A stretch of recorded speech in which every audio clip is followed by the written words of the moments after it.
আসসালামু আলাইকুম। ভিন্ন ধরনের রান্নার চ্যানেল থেকে আজ আমি আপনাদের দেখাবো কারেন্টের চুলায় স্পঞ্জ কেক বানানো। অল্প কিছু উপকরণ দিয়ে আপনারাও বানাই নিতে পারেন এরকম নরম কেক। প্রথমে নিয়ে নেব 2টি ডিম, এরপর একটি হ্যান্ড উইক্সের সাহায্যে ডিমগুলো ভালোভাবে ফেটিয়ে নিব।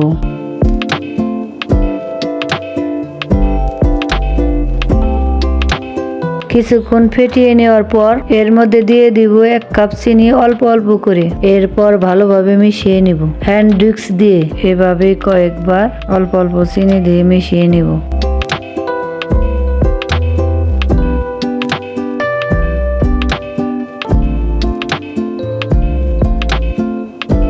10 থেকে 15 মিনিট পর এভাবে ফর্ম হয়ে আসবে।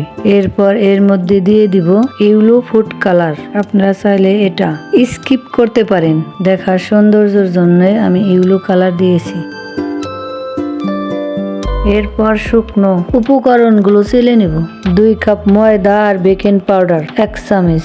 আপনাদের হাতের কাছে যদি বেকিং পাউডার না থাকে এর পরিবর্তে বেকিং সোডাও ব্যবহার করতে পারেন। এরপর শুকনো উপকরণগুলো অল্প অল্প করে ডিমের ফর্মের মধ্যে দিয়ে মিশিয়ে নিব। এখানে তাড়াহুড়া করলে ডিমের ফর্ম নষ্ট হয়ে যাবে, কেক তাহলে স্পঞ্জ হবে না আর ফুলেও উঠবে না।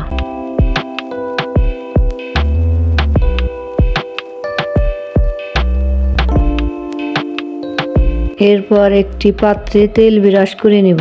এরপর একটি সাদা কাগজ দিয়ে এর উপরে কেকের ব্যাটার ঢেলে দিব।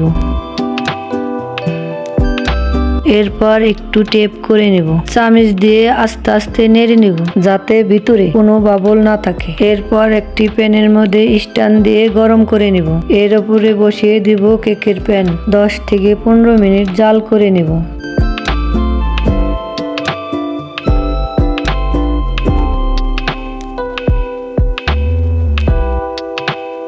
আমার ঘড়ি ধরে 15 মিনিট লেগেছে কারেন্টের চুলায় কেক বানাতে।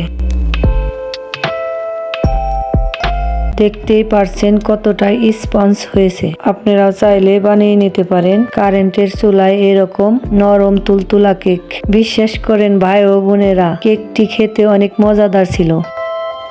আজ কেকের ডেকোরেশন দেখাবো না, দেখা হবে অন্য কোনো ভিডিওতে। সে পর্যন্ত ভালো থাকেন। আসসালামু আলাইকুম।